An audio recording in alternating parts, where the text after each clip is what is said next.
Hello there, it's your friend Tom. Um, just a quick update. I'll be starting to do a blog because I am going to start training for my next marathon, and I figured that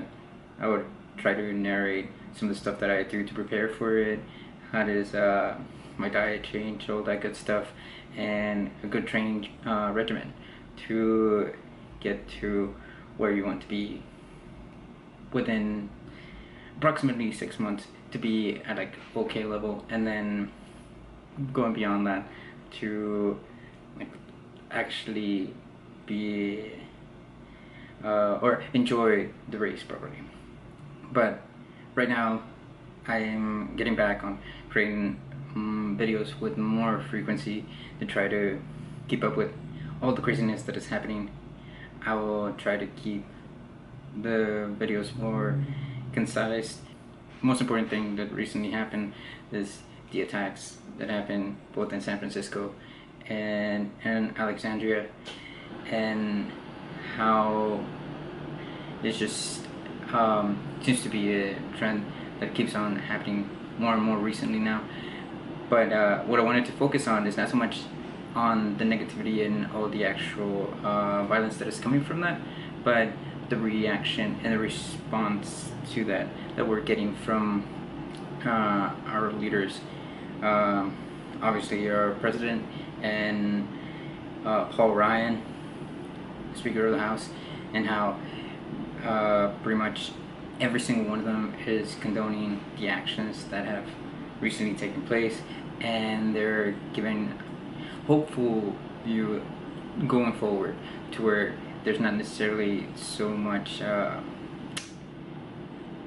a distancing from the event, because in the past that had been a thing with President Donald Trump, but it is now an actual occurrence, or a normal occurrence, to where he has to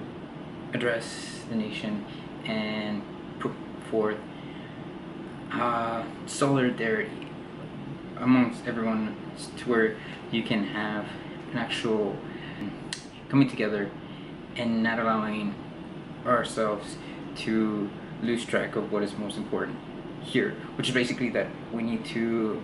be better equipped to handle the situation in the future, and obviously try to minimize the effect that it has on society, because as a whole, losing people and having people anarchist just create chaos. It's all to serve a bigger purpose, right? Which is to destabilize the way that we interact, destabilize society and or social norm. But the best way to fix that is to be mindful of what can happen and be or act together to move past that and actually prevent certain situations from happening. Because basically what we want to do is we want to create ultimately a place where if you have social discourse and whatnot, and you're trying to make an opinion or your opinion be heard, you just simply go out there, you voice your opinion, and you don't necessarily just end up being labeled a kook or whatnot. And it is true that frustration tends to build that up and cause a significant level of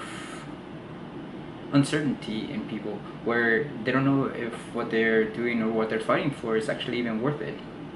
And being in that situation can make you extremely vulnerable to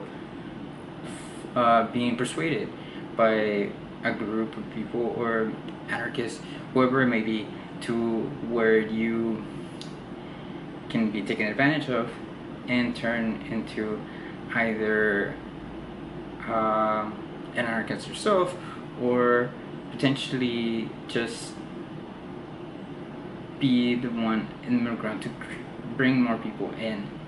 and ultimately just dismantle what you think is oppressive. It is, in a way, just saying that the way that we are right now, the way that we interact, makes almost everyone that seems to be ostracized extremely vulnerable to a potential predator. In this case, anyone that could be plotting against us, or pretty much anyone that wants to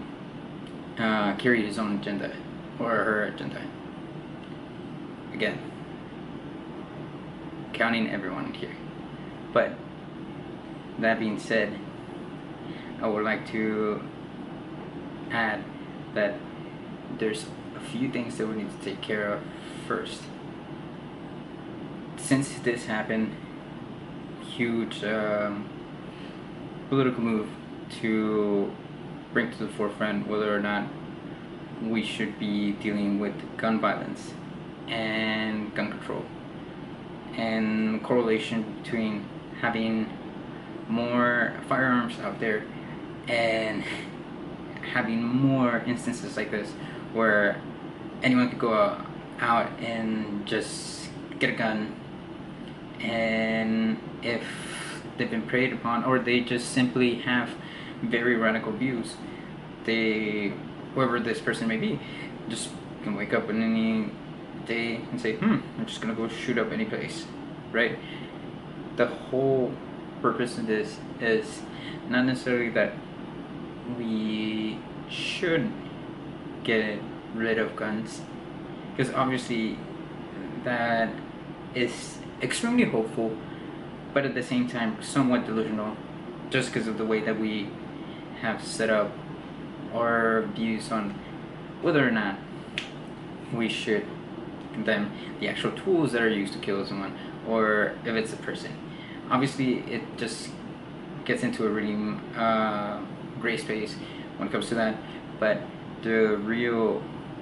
big thing is to slowly transition from where there is virtually no regulations at some places to a more stricter way of acquiring firearms and training people on how to use them, and also reducing the potential for people to go out there and take actions to their own hands and basically just shoot up the place. Because, I mean, we could say that we could just do the thing that Australia did and just completely get rid of firearms, or how it is in London, where you can't really own a firearm unless it's an antique. But we have to admit that there's a lot of lobbyists, and just really thinking about that seems to be something that could potentially happen in a distant future. But right now,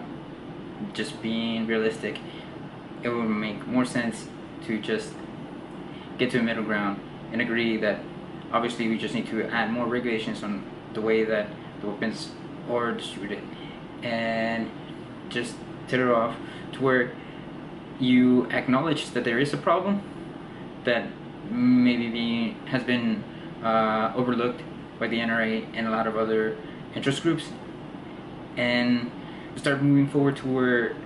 we actually do something about that. That is what we really need to do, at least right now. All the other stuff going beyond, like ultimately either abolishing the use of guns at some point, that will be brought to the table in the future. More discussions, more negotiation, I guess, and more hearings, because while we live in a time where virtually anything there should be a hearing for. So yeah, I say we can have guns, that's all cool, as long as everyone is trained on how to use them, as long as you can actually dictate a better system to evaluate people before they get their guns. And also, if what people want to blame all of this on is on mental instability, or the fact that, going back to what I was saying, that people are vulnerable at some point and anyone can take advantage of that, then we build a more cohesive way to prevent that from happening. Because obviously this is what happens. Either you get split between you don't want guns, or you want guns but you don't want any regulation on it, and it's all the gun's fault, or it's all the person using the gun. And when it comes to that, I mean, ultimately it's a conjunction of both the person shooting the gun and the gun itself. The gun itself doesn't necessarily do anything without the person being there, and the other way around. So if we decide to ultimately like really move forward to do more to acknowledge the problem and try to fix it, then there is no point in just saying, oh, we're just gonna try to regulate how guns work and who has access to them, but also create a better system to where people who have mental illnesses or vulnerable don't end up being in that situation in the first place. Maybe better treatment for multiple mental illnesses, instabilities, just basically go or have a better system to just screen everyone all at once, not necessarily to try to invade their privacy, but we could do it on a voluntary basis. Just have a massive wave of like investing in just, I guess, preventative care. If you're going to get your healthcare checkup, just add like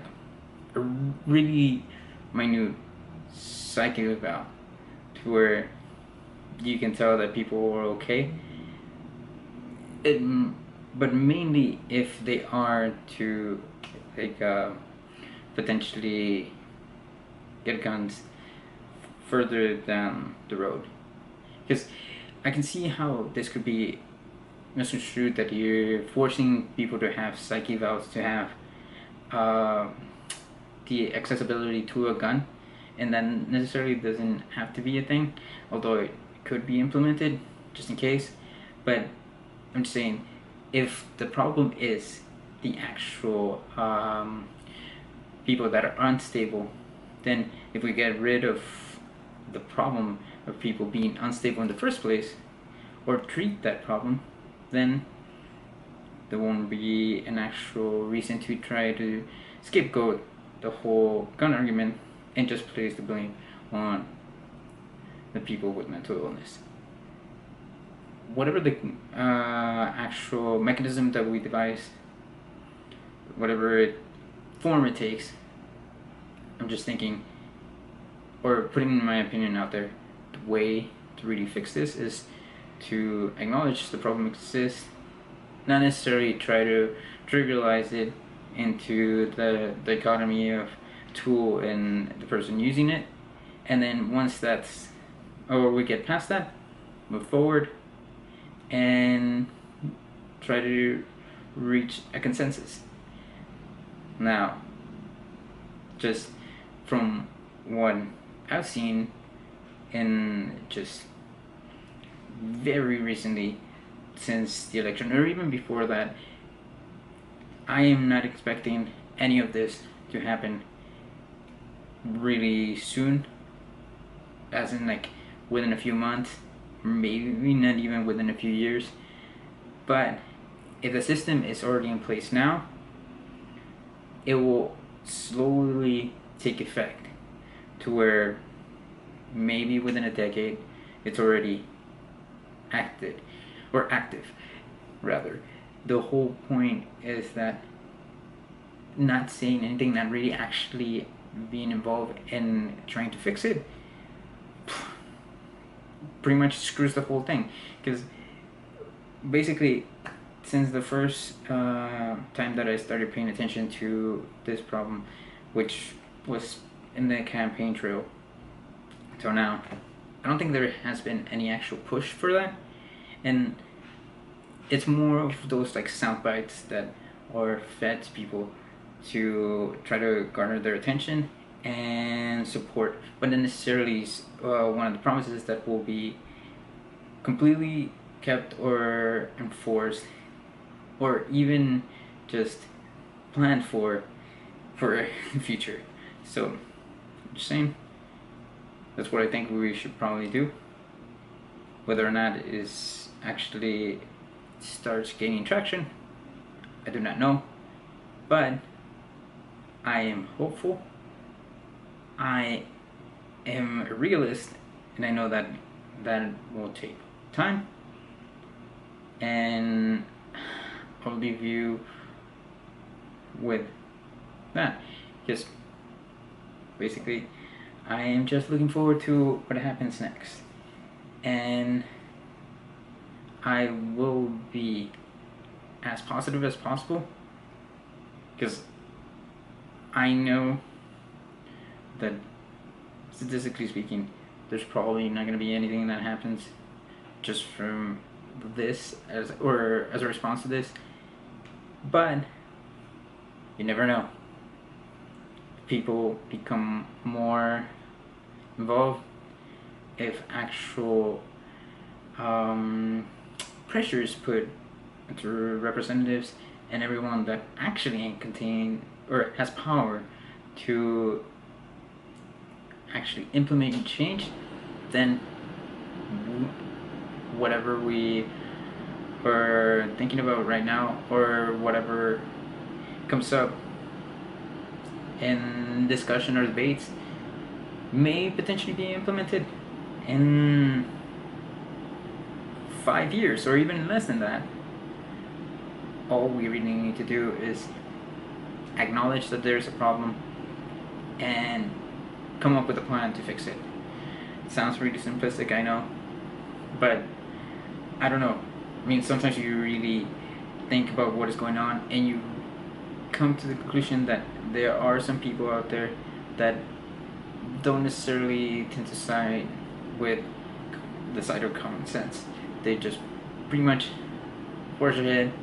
say whatever I believe, that's the way it goes. If I don't understand this, I'm not gonna interact with it. Just let's do it, move on. But I'll say this: if we bridge the gap between both sides, we will have a better, more productive future. Alright. Thank you.